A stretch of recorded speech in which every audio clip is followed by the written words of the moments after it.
check. Okay, so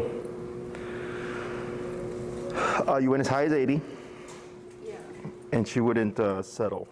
So it would be like she would settle, but it was like she would still like try to push.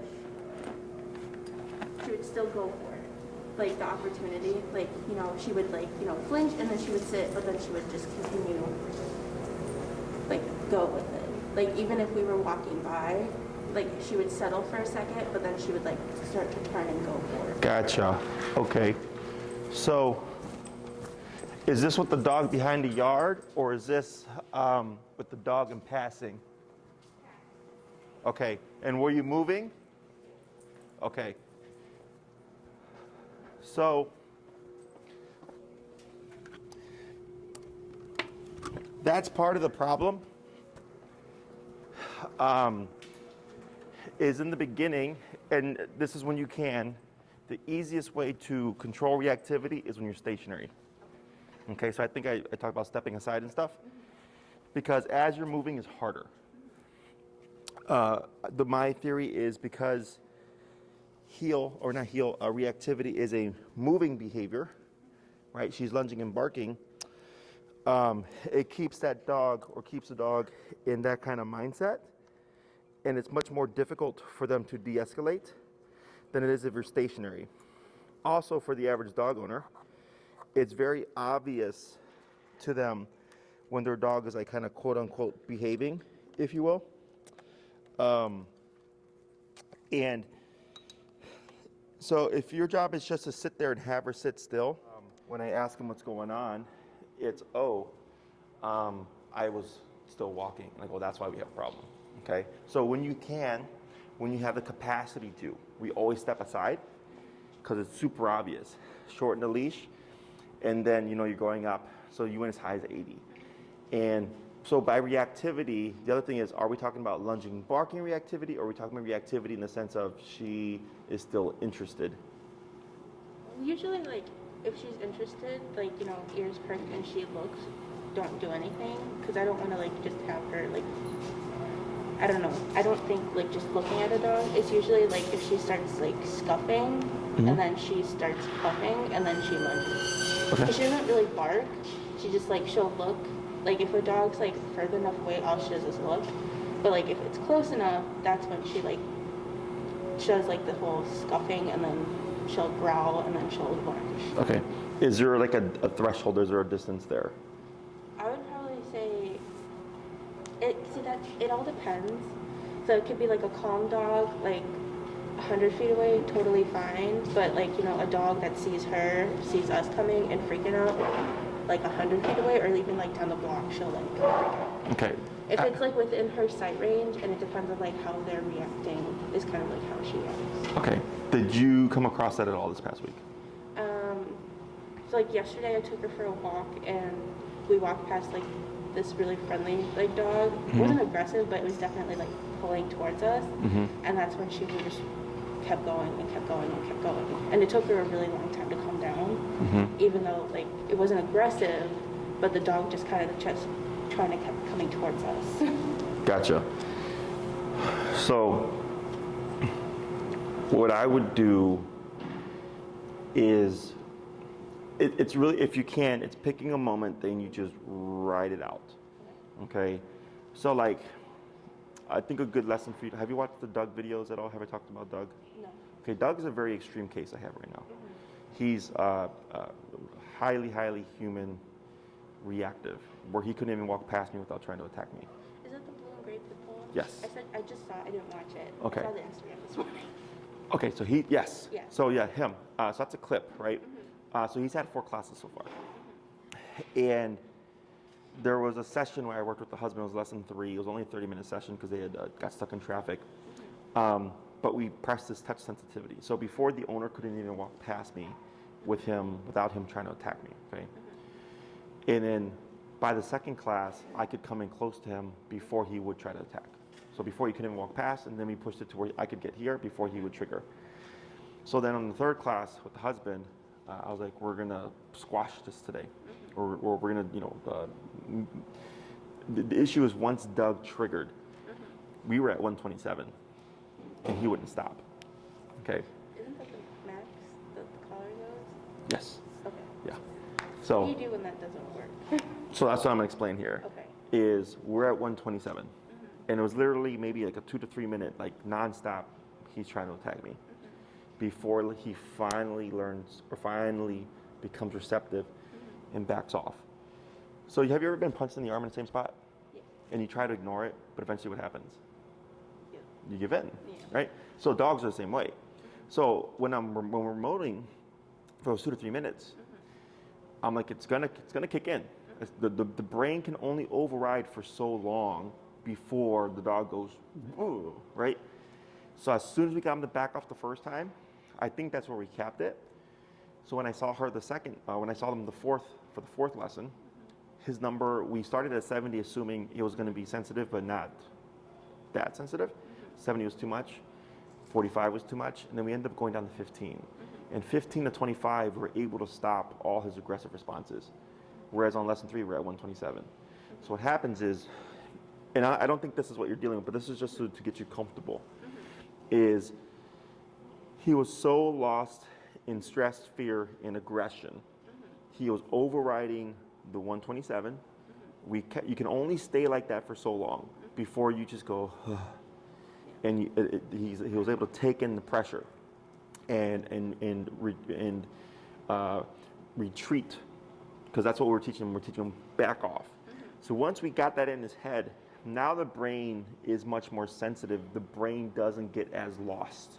Okay, so for you, if we can, there's a couple of ways of doing this. One would be, okay, last time I went to 80, it didn't work. The next time, 85. 85 didn't work. The next time, 90, right? You just do it each time. Yeah. Or if we have controlled context, where it's like, oh, there's a dog right there behind the fence. She's blowing up. And in that moment, kind of like what I did with Doug, I'm going to spend the next 3 to 5 minutes just going and tapping and going and tapping until she learns to back off. Once she learns to back off, then we try to repeat. Okay, so I don't need her to be perfect. I just need her to be as non-caring as possible. Okay, so she's going to look a little antsy. You're going to see a lot of conflict. She's going to be lunging forward. She's going to be pulling back because she wants to, but she knows what's going to happen. So you see her kind of pull back as well. And you just go back and forth like that. And eventually, let's say she completely pacifies, perfect. If not, you go, hey, I think this is the best it's going to get, and she's actually doing really good. You just keep walking. So the last thing she remembers is, one, she gave up. That's what we have to teach, is that at some point she gave up. Because if the last thing she remembers is, hey, I was still trying to go for it, the next time she sees it, she's going to go for it. Okay? Then, building on that, that's where dogs pick up on. So when I get dogs that fight within the home, almost always people just separate them. So the next time they see each other, they want to kill each other because that's where they left off. So it's kind of like with people. If we have unresolved tension and you see that person again, you might get angry, right? Same thing for dogs. So if the last time she saw a dog or a particular dog in the yard, she's like, I was pissed off, boom, she's going to pick up off right there. Yeah. Okay, so that makes it harder because she's already coming in at an 8. And she already does that with smell. So she picks Correct. up on like smells that she knows. Like there's a house in our neighborhood where they have like 8 small dogs that like will, if you walk, even like just people, if you walk past their house, they'll try to attack you, but then they also attack each other. Yes. So then it's like really bad mayhem, and the whole area knows exactly what house, because you can hear it and stuff. And she, like, the minute like we even get like 5 houses down, she smells them and she knows like that's where, like, if we walk past that house, she's like ready to go. She gets like really hyped up and stuff, and she doesn't even have to hear them. All she does is smell them. Gotcha. She just smells everything. Sure. So right there, if you can see, like, let's say a scent, like you don't even have the dog around, like you can use that. We just need her to trigger. You don't need to have the actual like flare up or whatever.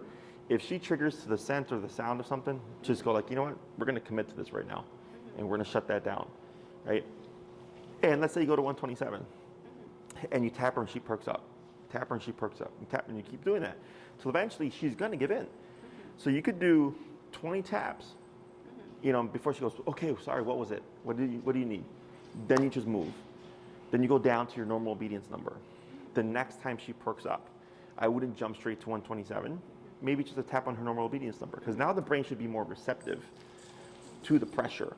Okay, if that doesn't work, then you amp it up, and I would go up in bigger chunks. If I'm at 30, 50, 70, 90, once I understand where a dog is at, I make bigger leaps, because for the dog, the longer their brain is capable of going into the mindset and being allowed to practice it, they'll always go there. But if you're able to stop it within seconds, you know, and you're like, oh, 90, and then we learn 90 is the number. As soon as we see her start to trigger, it's just right away 90, right? She doesn't even get a half a second.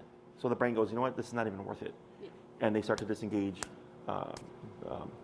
or I call it self-regulate. They start to self-regulate or disengage on their own much more quickly because they're thinking that tap's gonna happen, okay? So when it comes to the comfort stuff, in terms of comfort with going higher than 80, it's normal. Obviously you care about your dog. The intention here is not to hurt, it's to discipline. E-collar can never match an actual dog bite. Dog bites can obviously do much more harm, but it's as close as we can get to the level of discomfort without actually causing physical bodily harm to them. And you won't screw her up mentally, you won't screw her up psychologically, you won't screw her up physiologically. That's like my worst fear. Yeah, none of that stuff's gonna happen. I've had to put 2 collars on dogs before, okay? Like, I'm gonna get the result. Everybody has a breaking point, okay? It's just, what is that dog's particular breaking point gonna be? So I think that dog video will be really good for you to watch. Lesson 3 towards the end. Okay. It's like 5 minutes, you'll see it. And then towards the second half of the 4th lesson, you'll see me, like, I'm actually around him, touching him and stuff, and you hear him growling, but before she couldn't even walk past me. Like, that's what we were able to get to, but it took, even I was just like, holy crap, like, this dog is crazy. Yeah. But everybody's got a breaking point. We just kept the pressure on until he finally backed off, and then we were able to build progress off of that. Okay? Anything else? No. Alrighty, so you have your long leash, so I'm assuming a recall, right? Yeah. Okay. Well, that's what I thought. That's what we talked about. But yeah. That's like, if you wanted to change it, that's really cool. No. It's, so actually, we could do one of 2 things. We could do recall, or I can bring a dog out and see if we can controlled context of her blowing up with the dog in close proximity. My only thing is, like, she probably won't blow up inside. Okay. It's just outside. Unless you have, like, a dog that will growl and bark at her, yeah, then you won't get a reaction out of her inside. Yeah, we don't have any. She's, like, inside she's great. It's just once we're outside, that's, like, when the whole just issue is. Like, we'll go to, like, Petco and stuff, she can walk past, like, other dogs, except if they're, like, there's other dogs that are, like, flipping out in the store, that's when she gets, like, really antsy. So unless you have, like, a dog that will... Yeah, right now all the dogs we have are either trained or not crazy. Like, just like this is how she is, like, when we're inside. Okay, so then we'll go with the recall. What's that? We need a dog that will actually be high energy and bark and stuff. If I like throw the ball for him, he'll get up. Oh, what about that? That might work. Sure. I forgot about that. Is he trained enough?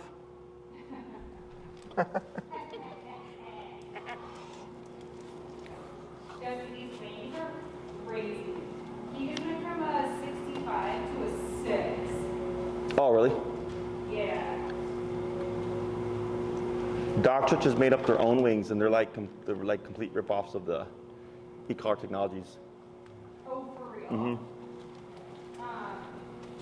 Yeah, because when his coat is more thrown out like this, the 280C doesn't really do much. But now it is.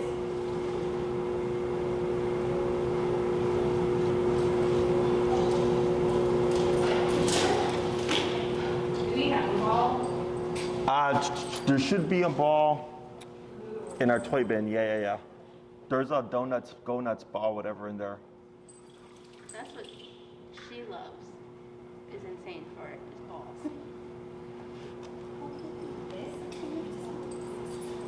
Will he run with his legs and stuff? Yeah, he's having a good day. Okay.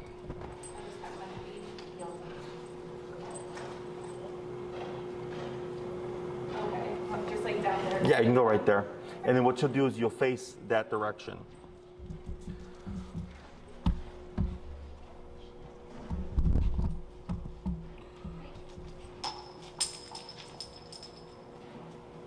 Go ahead and come a little bit closer. Yep. Go about to the end of that square.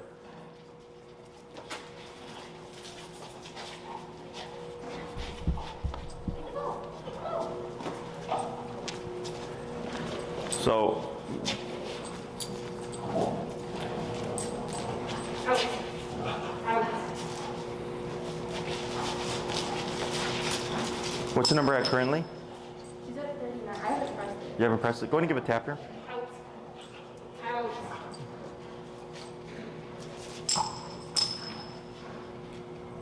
Go ahead and come a little closer. Out. About right there. Good. Okay. So I can see, but you know what she's giving you here, right? What is this? What else? Scared. What else? What's the response that she's giving you? She's afraid. Here, yep. Wait a second. But what behavior is this? Not afraid. We have 4 responses to stress: fight, flight, avoidance, submission. Yes. Okay. Tap. So what I'm going to have you do is pull forward, tap, tap, tap, tap, tap, right there, and then relax. Good. Tap. It's okay. Relax. Good. And you can take one little step back. Good, right there. Okay. So like all the stress yawning and stuff, the smelling is good. We never tap smelling because smelling is social behavior. Okay. So here we're just watching a little bit of a lip lick, and then we get the focusing in. Now you can tap, tap, tap. Okay. So go to 45.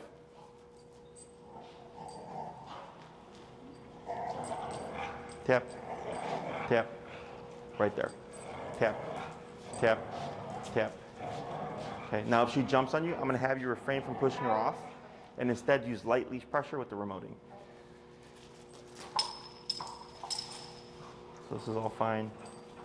But right there, so, because she's not giving you what you would typically see, right, is when we went from 39 to 45, all I wanted to do was see her back away, tap, and then no leash.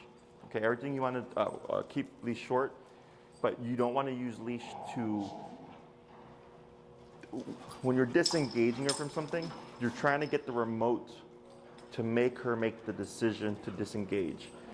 Earlier, because she was behind you, which is an okay response, but I'm pushing more, is she's going, I want to ignore this, okay? And what you're saying is, you can't ignore this. This is going to happen. So then you brought her in forward. So that we put more leash to guide her in a more specific position. But when it's something as simple as, hey, don't look, or don't focus, or don't growl, or lunge, or bark, or don't perk up, it's simply don't do that. I don't care what she does in response. So like, let's say she was focusing in, and she started becoming reactive, and you corrected her, and then she went into avoidance, then I wouldn't care. Because we got the behavior we're trying to look for, we got her to disengage, and she chose avoidance instead. Here, as soon as you walked into the situation, she went straight into avoidance and turned around and gave her side and was just like, I'm gonna just focus on what's over here. Does that make sense?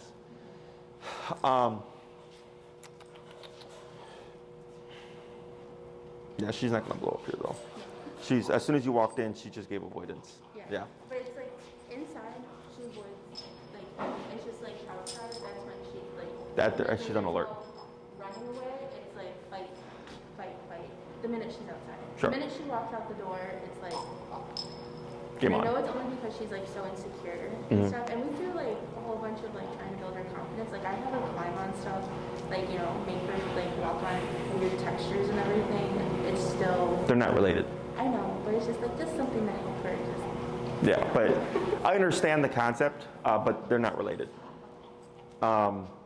If she had a issue with climbing stuff, then yes, climbing stuff would help build her confidence in climbing stuff. But the confidence of climbing stuff versus the confidence, or not even so much confidence, just the ability of like, okay, a dog's gonna walk past, I don't have to worry about it, or worlds apart. Okay, thank you. Yeah, she's not gonna blow up. Yeah, she don't care. What I'll do is, how busy is it in your neighborhood in regards to dogs? pretty busy. We have like every other household has a dog? I'll send Enrique to you. Enrique is my other trainer. He's been doing home visits for me. It'll be a complimentary session because he's getting all his experience in. So I've been sending him off for one house with people to help with stuff like this. Okay. Because we like that's like the main reason why we wanted Right to here. get her aggressive, like the reactivity, like under control. Mhm. Because we're surrounded by dogs. Like Sure. there's not a minute goes by where someone's not walking their dog, like in front of our house and Sure. stuff. So Yeah, inside is different from outside, but definitely outside, because inside she's territorial, right? She's like, this is my home, back off, blah, blah, blah. Outside, however, because there's people in passing and Yeah. stuff, but he she can, just gets very like insecure like outside. Like, Sure. Inside she's like confident, no problem. Uh-huh. I mean, she'll learn dog, she'll bark. oh, he's deaf, I keep forgetting. She'll bark like if she hears like a dog, but she also barks like when there's people walking past our house. But it gets pretty loud in our neighborhood, so she's getting still kind of used to it. We also just opened our windows because they've been closed for like all winter, so I think she's still just getting used to the idea that people are walking past our house and stuff. Sure. So all that stuff can be corrected. And it's also just getting comfortable with the fact of like, you might have to harshly correct her. Like because what can happen is when we get like a fearful, insecure dog, people tend not to correct us harshly because of that. Does that make sense? Because they're like, oh, I don't want to make the dog more scared. Like, but there's a difference between making the dog scared of something and making the dog scared of a correction. Okay? So, and outside, with passing by dogs and stuff, like she already doesn't like them. You know, so it's like, what are you going to make worse? Yeah. Right? And it's just cut the behavior. Like it's just a dog in the yard. Like that has nothing to do with us, right? Now, if it was socializing with another dog, that's a lot more nuanced. One-on-one with other dogs, she's totally fine. Well, I shouldn't say that. She's never been around like a female dog, but our neighbor has like a super senior husky. Absolutely loves playing with him outside. My brother's girlfriend has, she's really good with like massive male dogs. So they have a massive like Irish Springer, and he's like super tall, towers over her, and she plays with him like totally fine. She's kind of okay with puppies and stuff, but she doesn't like it when they jump on her. Sure. But it's usually one-on-one indoors, and then we go outside, she's totally fine. Gotcha. Like one-on-one with other dogs. Right. So, for the sake of example, let's say she was with the socialization stuff, that's more nuanced. That I care about where we correct because we're trying to create a trust and familiarity there. But when it's just like, hey, we're gonna walk past dogs and that's a dog that has nothing to do with us, you can just correct it. Okay, so you gotta let go of just feeling sorry for her. Yeah. All that stuff, you gotta let it go because she doesn't care about that stuff. Yeah. She's not sitting here moping and thinking, or thinking of the past or anything. She just cares about what's happening right now. Okay. Otherwise, you're gonna get stuck, and you're gonna be caught in the middle where you make progress, but then you don't make progress. And I've been through this several times. It happens all the time. But that's something we want to let go for sure. So we'll jump into recall. So do you want to use your leash or our leash? It doesn't matter. Okay. So I got this one here. What we're gonna do is, if you would, there we go. There we go. Just make sure this is all unwound. How long is yours? I think 50 feet. 50 feet? Okay, yeah, so we'll definitely use this one. It's good for when you're outside, that length. Inside can be a bit much. So you can go ahead and clip her to a regular collar.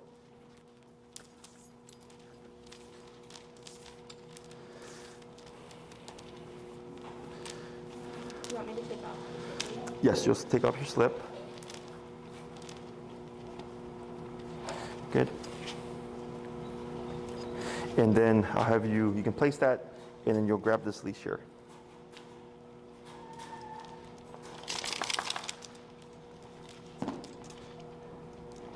Alrighty, and then we are going to clip a secondary leash to her.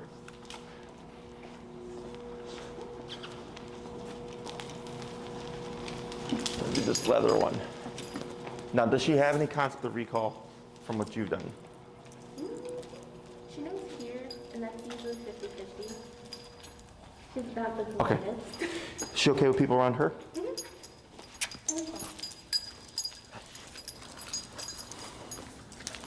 That's probably why she was like crying the whole time during our interviews, because she kept not Wanted to say hi? attention.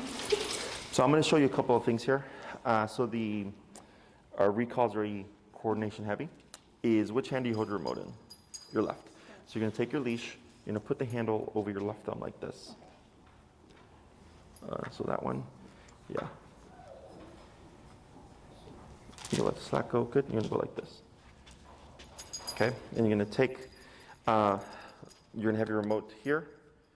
Sorry, you're backwards from. I'm usually like this. I know. So I got to think about it. So yeah, like that, and then the remote here. So this allows you to press your buttons. That leaves these 3 fingers free, okay? With your other hand, you're gonna have the leash over your hand like this, okay?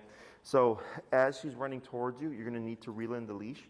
All you're gonna do is just pull back and throw it down like this, okay? Don't worry about trying to round it out or roll it up nicely, because it's gonna get too complicated. So what we're gonna do here is we're gonna teach with pressure first. We're gonna not worry about the word here, because we want to teach her how to return using the e-collar. Once we've shaped that behavior, then we'll start layering in the word of here. So what you're going to do in the beginning is you'll end up being on the other side of the building here. And then on your leash, you're going to take up some slack until you create some tension on her collar. You're going to put a little bit of pressure on her neck like that. And the moment you feel tension, you're going to then start tapping, okay? And we're at 45. We're going to go down to 20. Okay, so whenever we teach anything new, we always go down low.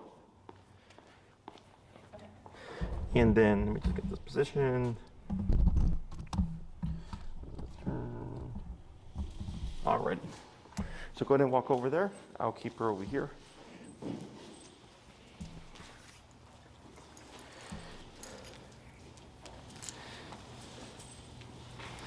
Good. And then here. There we go. Is go ahead and reel in some leash. Yeah, pull some down. There you go. Pull a little bit more down. Like that. Good. So right there, you see how you can feel a little bit of tension? Now you're going to tap, tap, tap, tap. Now move backwards and reel in your leash and stop right there. Just keep reeling and hold. Now here, wait a second. Tap, tap. Wait a second. Tap. Wait a second. Now praise. Okay, and then you say break.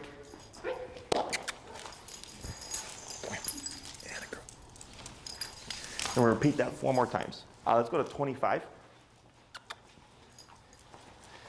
I'm going to come a little bit more forward. That's good right there. Going to reel in some leash, yep.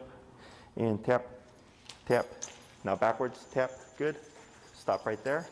And then reel in your leash. Yeah, just throw it on the ground. Tap. Praise. Break. So when you're reeling in, you're just moving back and throwing like this. So don't worry about trying to gather it, because if you try to gather it, it becomes a lot of stuff. And then it's going to, especially with the 50-foot line, it's going to get more difficult.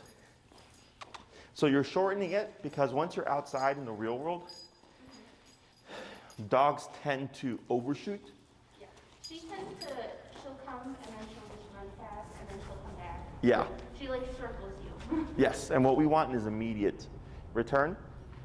We don't want any circling or any kind of bypassing. It should always be get over here and then straight to you. Okay? I'll go ahead and take up some slack here. A little bit more slack.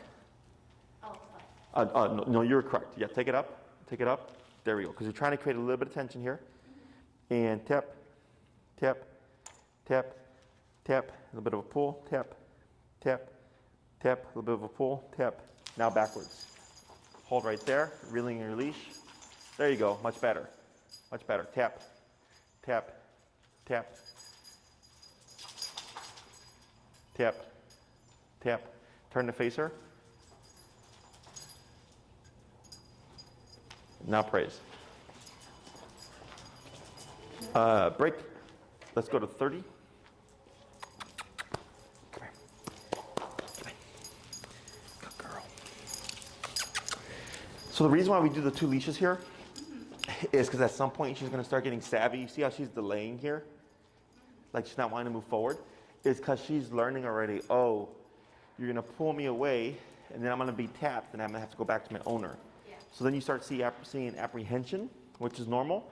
You wouldn't actually practice like this, obviously. Like you'd be out and she would be running around being a dog. But we do this for the sake of the exercise, so we can teach her in a controlled context that pressure means to come back. Okay? So go ahead and take up your leash a little bit. Oh, it's stuck on her. Okay. And tap, tap, tap, tap. Now backwards. Good. Hold right there. Now turn to face her. Good. Tap. Praise. Break. Yeah, so all this, right? Because she's like, oh, come on.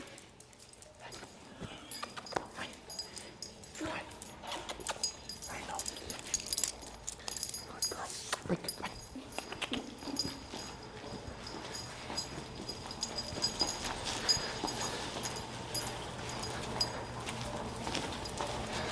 Good. Okay, watch you. Okay. Take up some slack. Tap, tap. Now backwards. Hold right there. Now here, wait a second. Take a step back, tap, tap. Hold right there. Tap.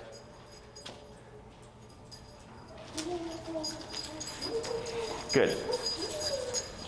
So what we're going to do here is we're going to flip it. And you're going to start tapping first without the pull.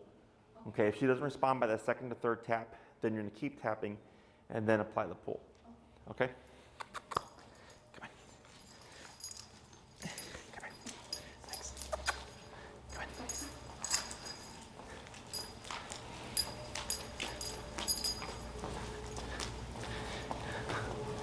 Good. Hey, you. Come here. Good girl.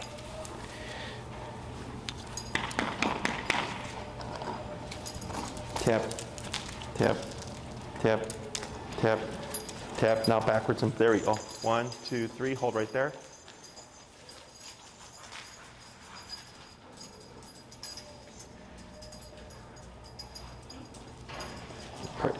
Good.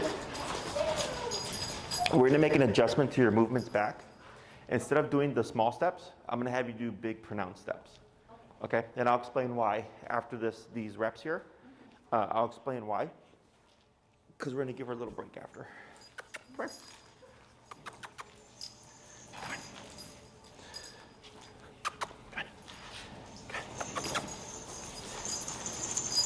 Yeah, the girl, come on. Hey. Good girl. Good girl. Good. Tap.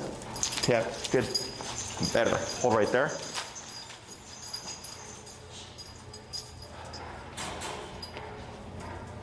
Praise.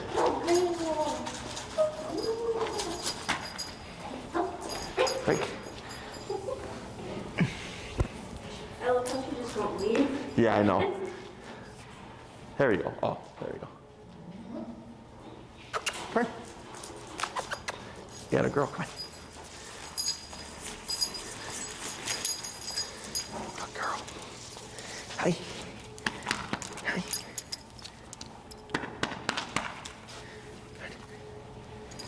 Tap. Good back. 1, 2, 3. Hold right there.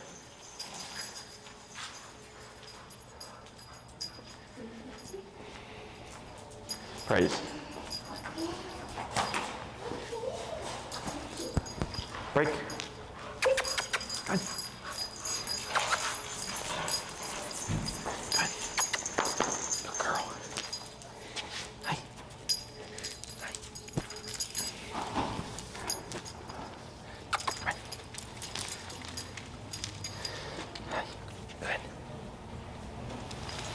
There you go. And back, good. Right there, hold. Tap, tap. Praise.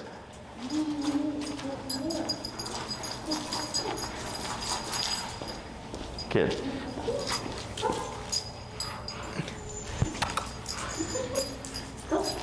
Break. Come on. Good girl. Come on. Yeah, the girl. Yeah. What's that? What's that?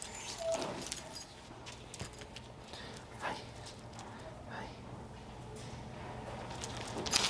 Good. Hold right there.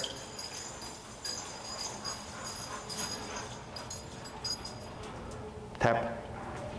Praise. Good, we're gonna do one more.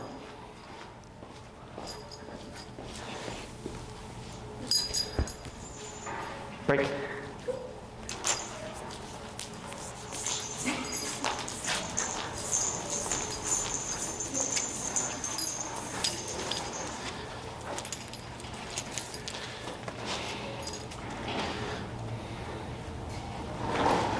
Good.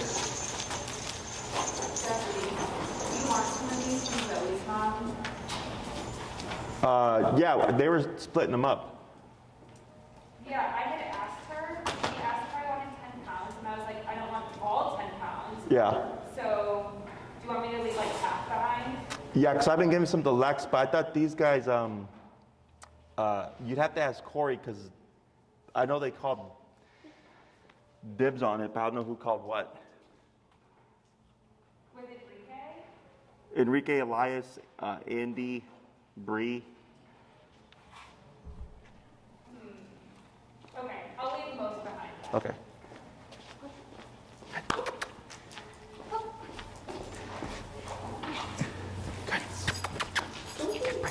Good.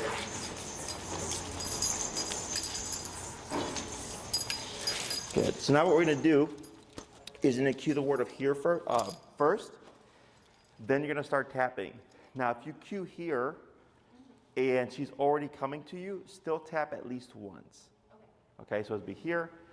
She starts going, even though she's going, still tap at least once. Okay, go ahead. Tap, tap, tap. Good, hold right there. Now backwards. 1, 2, 3, hold right there. Tell Maddie to text Corey, because he's the one that told everybody. I just don't know if they got their stuff. Break.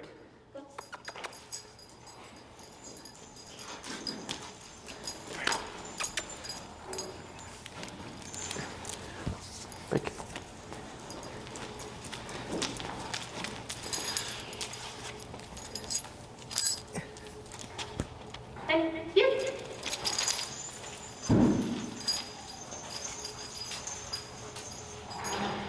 Good. Now here, wait, don't touch her. Back, tap, tap, hold right there. Now pet her. Good. Break. So here, if she lands, so we want her to be within 2 to 3 feet of you. So, on that last one, she was too far out. So she should always be in your immediate space that you can, like let's say she landed like this, I can immediately touch her. If we ever have to move in to close the gap, she's probably too far, okay? Break. Hey, you.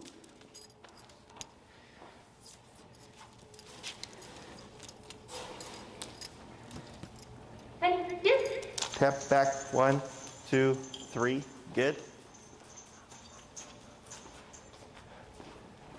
Tap. Good, praise. There we go, better. And do a couple more. Break. Come on.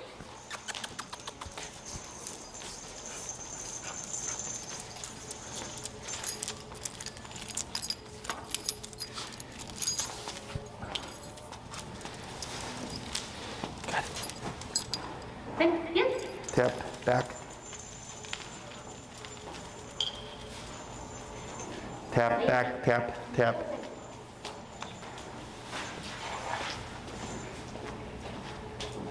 Back, tap, tap, tap, tap. Backwards, tap, tap. Yep, like that. Good. Hold. Brace.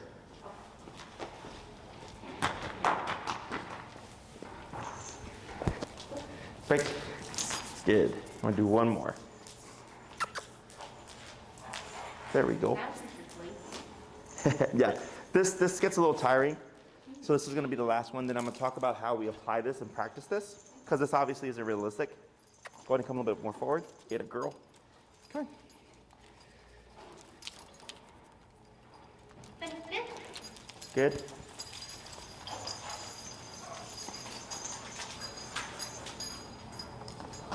Good.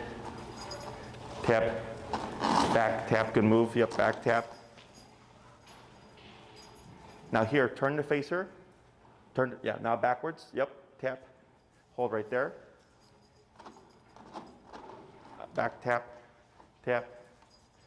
So what you're gonna do is you're gonna pivot out this way and backwards this way, tap. Good, hold right there. Yes, that's better. Good. Go ahead and bring Penny over.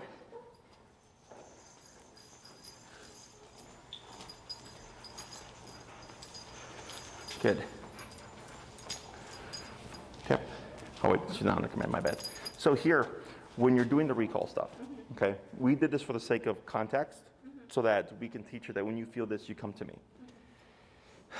So you would go out, I would probably come in about 20 feet on your 50 foot, so you leave her about 30 feet. I have a 20-foot one too. I have a couple. It's funny, do you have a 30 foot? Yeah. Okay, So so I you, have a 50 and like a 20. 20? No, 30. because this is a 30. Might be a bit long. Okay. Or short. You can technically use your 50, okay? And I'm going to show you something because you want to be mindful, because if she starts taking off and you try to hold that leash, she's going to rip right through your hand, okay? So on the left hand, we have the leash like this, okay? And then when you're reeling it in on your right hand, what you would do is once you're done reeling this in, you'd go like this and then clamp down. This locks your leash, okay? So earlier when I was telling you to reel it in, we're doing that for a couple of reasons. One, when dogs are outside, like you said, they tend to circle around or overshoot or whatever. And you want to limit the leash so that it's easier for you and the dog to correct the problem, okay? Because let's say she runs 50 feet, you have it slack, that gives her 50 feet to go past you. Okay, so then she's going to yank you or jolt you or whatever, and she has a lot more momentum. So that's why when you reel it in, don't worry about reeling it all in. You're just reeling in enough so that if she bypasses you, she's not giving 50 feet of momentum. She's getting. Like if she starts to run, I put my foot like right on the line. I like to keep like a small amount around me, Sure. and then I just stomp on it, and then she kind of gets done. Okay. So you could do that too. Just be mindful that she doesn't rip the leash from out from under your foot. That's my only issue with that. Is because I've had that happen to clients. Because you have to think the faster she's going, the more momentum she has, she can potentially pull it through. I don't have a problem with it. Just be mindful of that. Because then if she's running towards like a dog or something she shouldn't, and it pops through from under your foot, she's going to have whatever slack is from your hand to add it on to what she can do, right? So I always usually reel in, and then we do this because this will lock her leash like that. She might yank you a bit, but this, and you don't need a tight hold, you just need a firm hold, will prevent her from actually taking off on you, okay? So here, how we practice this is letting her just be a dog. Going outside somewhere where you can let her be free, she's running around, roaming, peeing, pooping, sniffing, and all that stuff. And then finding opportunities to call her. Now, we want to be mindful that we don't practice this too much, because today, like you saw, she wasn't wanting to leave your side. She was getting kind of apprehensive. That's normal. Because she knows what we're doing is we're just going to set her up to be remoted again. So with the recall takes the longest to teach and proof because of this problem, okay, and other problems too.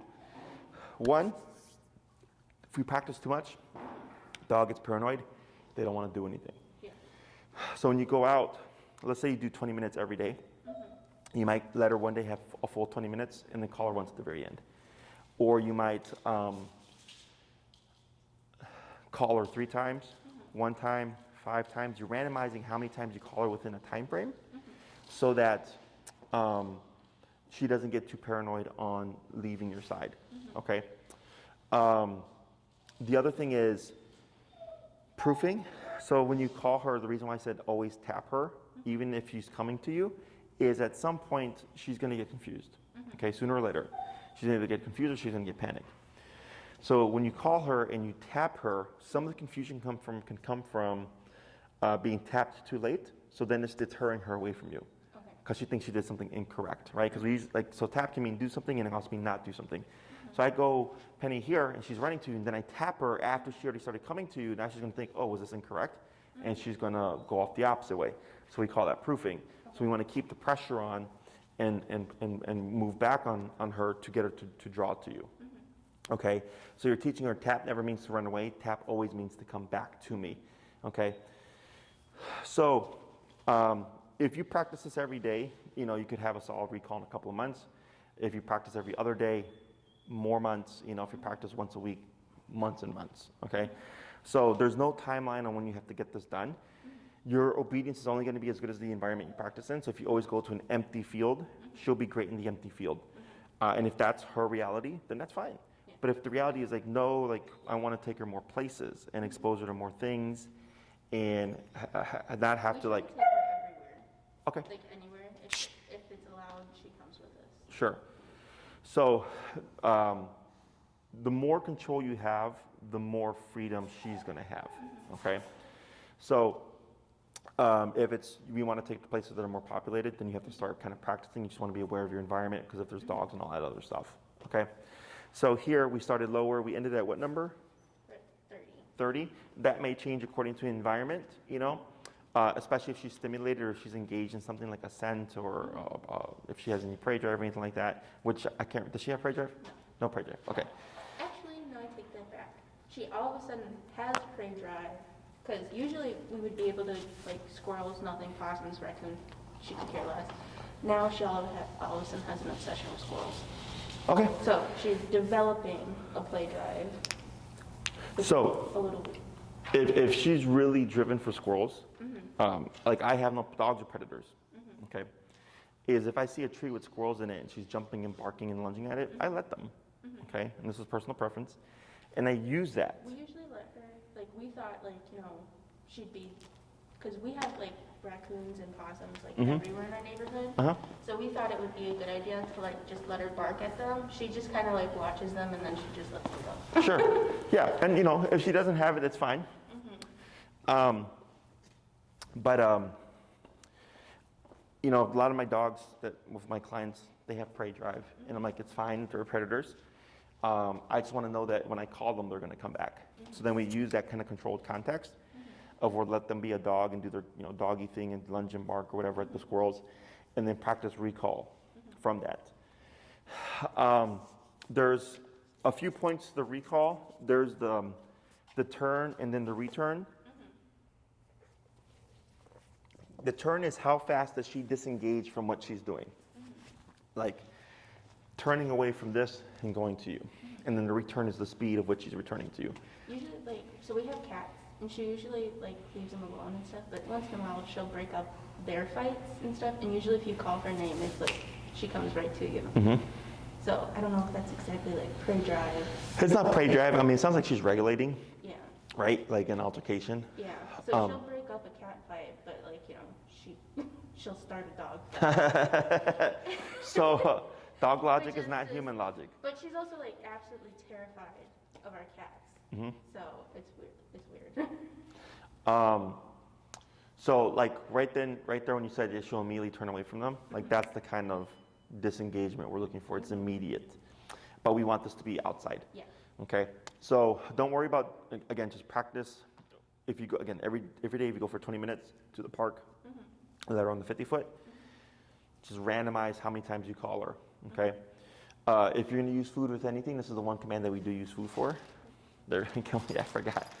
I forgot too. I just touched my hand to the bed. Yeah, like you would make her, so you wouldn't, we're not using it as an incentive, we're using it simply for payment.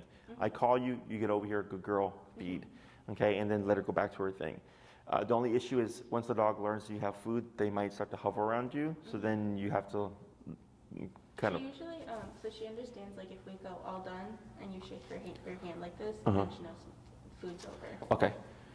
So you can try that to see if she'll go back and re-engage in the environment. But you can even make this a part of your daily walk. You know, if you walk and there's a park nearby, you can walk to the park in the We heel. live right down the street from a park. Cool. And that's kind of like why, because we like going around in loops and stuff, but everybody with their dogs in Goes the there. neighborhood goes there. Sure. So, but there's 2 baseball fields in the middle of it, Uh-huh. and then there's like that big open area. Okay.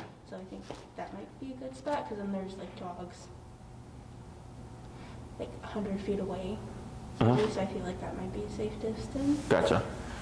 So, yeah, I mean, it's just you have to get yourself there.